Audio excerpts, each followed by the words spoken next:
back on Radio Row with Mike Renner, co-host of The Tailgate and PFF's lead draft analyst. And Mike, obviously the draft is it's not practically here, but it always feels like it's coming, right? Mm-hmm. And that's one great thing for us being on the team side is we can always talk draft. We can always look ahead to the next season. But before we get to that point, the Silver and Black made a bunch of news a couple weeks ago. We're now 2 weeks out from Josh McDaniels and Dave Ziegler taking over the newest regime in Las Vegas. And just in kind of like a very overarching type of way, how would you kind of categorize a Josh McDaniels offense?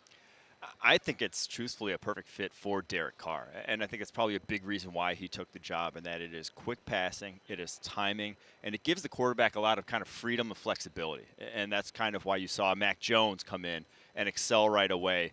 I think it asks a lot of the quarterback mentally, but the guys that can process and the guys that can do that should excel in an offense like that. And you talk about Derek, and that's just like going down the checklist of what Derek can do, right? Right. Exactly. So it's like it really is that perfect fit. But I'm always curious when people say like, oh, and the quarterback is asked to do a lot in a particular offense. Like for the layman like me, like what does that really look like? Well, so in terms of like setting protections, getting the best looks, recognizing the front the defense is in, getting the best play called for that front, things like that, I think is big in the Patriots offense.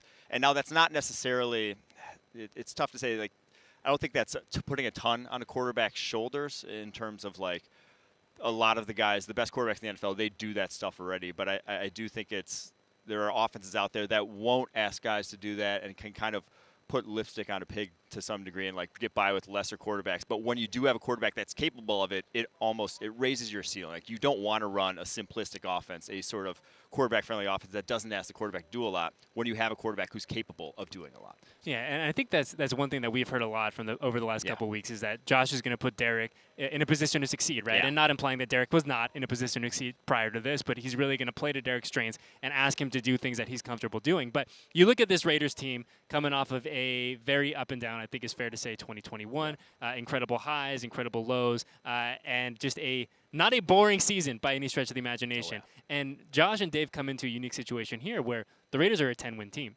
They went to the playoffs. They went toe-to-toe with the team that's representing the AFC here at the Super Bowl. Literally came down to that final play. But by no means are they a complete football team. And I think you look at what they need headed into 2022. I think for us, the obvious answer is you need a stud wide receiver, right? You need to add another weapon for Derek outside. Darren Waller is fantastic. Darren is one of our favorites. He's a premier at what he does, but he needs some help. When you look at this group of, this class of wide receivers, who are guys that really stick out to you, and is it a deep class at that position? I think it's a pretty good class. I think there's 3 guys that really stand out to me, though, as like kind of the tier 1 of wide receivers, and you hope one of them falls to, the Raiders. They're in the early 20s, where it's Drake London from USC, big-bodied, number 1 type of wide receiver, wins on the outside. There's Jamison Williams from Alabama, the speedster, home run threat with 4.3 speed, but he tore his ACL in the national championship game, which is going to be obviously the thing to monitor with him. And then Garrett Wilson, to me, is the other guy, the Ohio State wide receiver. Did it all throughout his career, whether it's playing the slot, playing outside, very talented after the catch. That like those 3 guys, if you get one of them, all can be number 1 type of wide receivers. After that, you have a lot of guys who could potentially be number 1, but those 3 guys I feel like are kind of what you're talking about that the Raiders need, and that the prototypical rely on them to get open sort of guys. When you're looking at wide receivers on tape, like what are the things that you need to have on your checklist? Separation is the biggest thing that you look at with wide receivers, and it's where guys separate. With Drake London, so he's 6'5", 220.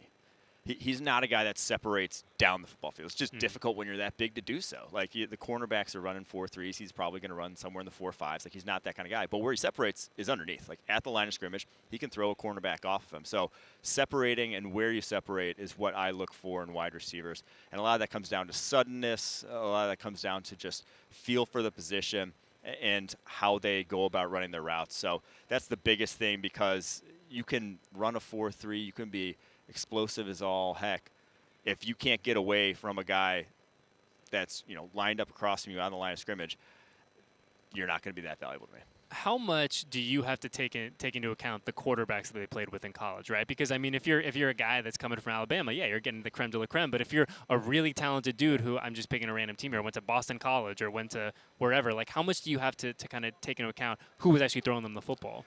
I think the bigger thing is who they're going up against on the other side, the cornerback, because if you're just looking at statistics, pure statistics, that's going to play a massive Sure. factor. But I don't think pure yards, touchdowns are what I'm factoring into a wide receiver evaluation that much. Now, if a guy really stinks in some regard, like a guy really is bad in the red zone, obviously that could factor in. And if he doesn't have a lot of touchdowns, you got to see why he doesn't have a lot of touchdowns or something like that. But to me, it's bigger if, so say you are, at a team so say Treylon Burks from Arkansas didn't have a great quarterback situation, so he's not going to put up the yards that guys from Arkansas, or excuse me, guys from like Alabama are with the quarterback situation they would have. But he's going up against top competition week in and week out. He's going up against top corners, top safeties. So you get a good evaluation of him. Whereas someone maybe at a smaller school like Sky Moore at Western Michigan, who has maybe a better quarterback, better situation, put up yards, but he's going up against bad corners. Like it doesn't like getting open against the guys he's facing, they won't sniff the NFL. So you're going to have to do a little bit more digging, see a little bit more, and there's a little bit more projection. You don't feel as confident about guys when you see them at probably lower levels of competition. When you look at this class coming out in totality, where do you really think that the strengths are of the 2022 class? I think there's two positions that probably stand out to me. One is linebacker. I think that is so we started grading here at PFF, grading college in 2014. This is probably the best linebacker class. I could see 4 guys end up going first round from this linebacker class, and at least 2 coming off the board, and N'Kobe Dean from Georgia and Devin Lloyd from Utah. So not a lot of years do you see multiple, more than 2 linebackers go in the first round. I think this year you could. And then I think offensive tackle.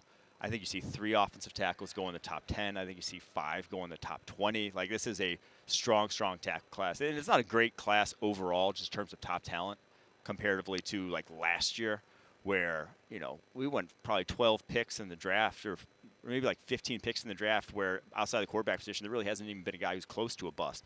So there was a very talented group last year, but this year not near the top-end talent. So I think offensive tackle, though, is where you're going to see teams gravitate towards, because you feel better about your evaluations at positions like that, where you get to see a guy play a bunch of snaps, have a bunch of reps and one-on-ones like you do at the offensive tackle position. I'm curious, though, and like you said, it's not incredibly deep, or, in terms of the overall talent, but I feel like this is where good teams and good scouting departments and good GMs are really going to make their money, right? Where, to your point, if you don't have those 25 guys that are great, graded out as first rounders, but you're still finding productive dudes day 2, day 3, I feel like that kind of separates the good from the great in the NFL. Yeah, this is a year that's really going to test your scouting department, and kind of the normal rule is that first round you're supposed to swing for the fences, but there's not a lot of like home run candidates in this draft. Like, you're supposed to swing for that guy who runs the 4.3, or the guy who has all these prototypical physical tools. To me, this is the year that maybe you can put those to the side and say, hey, we need to just get a good football player in round 1, because these guys that you could swing for the fences on, some of these guys, they're too risky. Like, there's a lot of guys in this class who have athletic tools, but like, if you're talking about drafting those guys in round 1, I'd rather just have a guy who can be a solid football player if you're talking about the 20 to 30 range in this draft class, where there might not be guys with first-round grades. So I think that's going to separate a lot of teams this year, is if you're taking those swings that you normally do in the first round, you might be missing this year. I'm an Oregon guy, so make me feel better. Is my guy Kayvon Thibodeau, is he going to go number 1? I don't think he is. Why? Riddle me this. Why, Mike? Why? Talk to me. So Aiden Hutchinson's no slouch himself. No. Is the biggest thing here. And it's not to say Kayvon Thibodeau's not worthy of going number 1 overall. I definitely think he is. And we got to be careful. We're in his hometown here, right? So he's probably got his pals and his family around, so let's be careful. But it comes back down to kind of what I just said about the Jaguars need a good football player. Like, the Jaguars can't have as many duds as they've had the past 2 years. Like, you go back to 2020, their first round, C.J. Henderson, K'Lavon Chaisson. Those guys have done nothing for that football team. C.J. Henderson isn't even there anymore. Last year's first round, Trevor Lawrence, great pick. But then Travis Etienne does nothing in your other first-round picks. So they just need to chalk up a W. And Kayvon Thibodeau, heck of a football player, heck of an athlete, very raw for a guy that you would be drafting number 1 overall, not refined as a pass rusher, whereas Aiden Hutchinson dominated every single game against the run, against the pass. And maybe he's not the athlete that Kayvon Thibodeau is. Not a lot of guys are. But he's a pretty darn good athlete in his own right. So if you're drafting Aiden Hutchinson, you know what you're getting into. Whereas if you're drafting Kayvon Thibodeau, it's a lottery ticket, might hit the Powerball jackpot. That might just turn into, he has to go a long way to get there, though. Aiden Hutchinson doesn't have to go as long a way. We're hanging out here with Mike Renner. And, Mike, philosophically speaking, taking a quarterback out of the situation, right? Because I think that's the easy answer to this question. If you were to play GM for a second, what position are you building your team around? Ooh, that's a great question. I think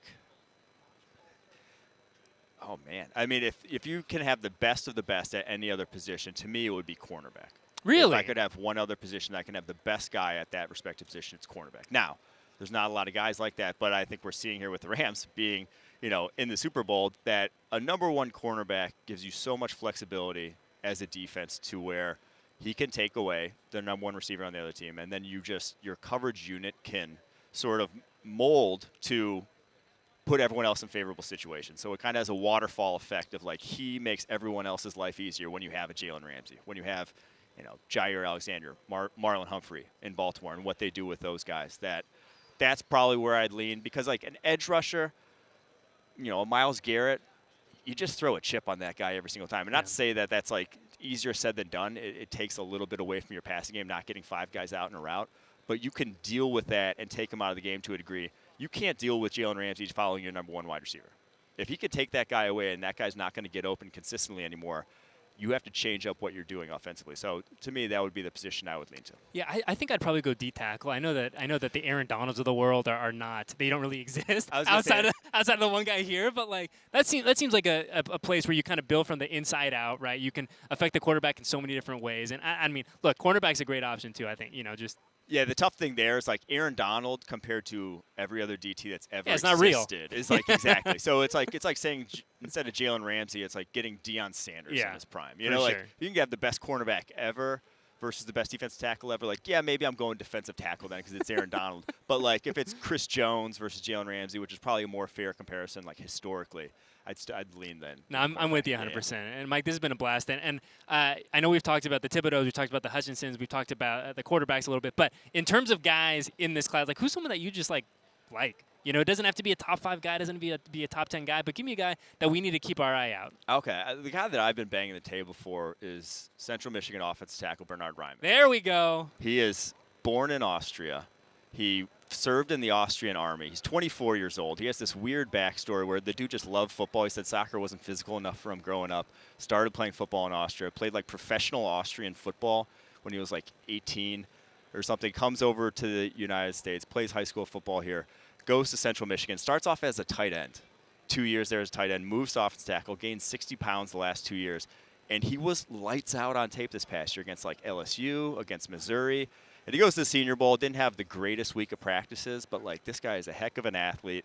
And just like how quickly he has improved at offensive tackle over 2 years, just where this guy could be in 2 more years of playing the position, I think he should be up there in the conversation with the top tackles in this draft class. Well, hey, if he ends up in silver and black, then we're going to run this clip back, and you're going to look like the smartest man in all of football. But Mike, on your way out, give me 30 seconds of plugs. Where can the people find you? Yeah, I'm on Twitter, PFF_Mike. I have a draft guide out on PFF.com that you can get with any subscription. It has 100 players now. It'll have over 300 players by the time the draft rolls around with stats, information, grades you don't get anywhere else. So I think it's well worth $9.99.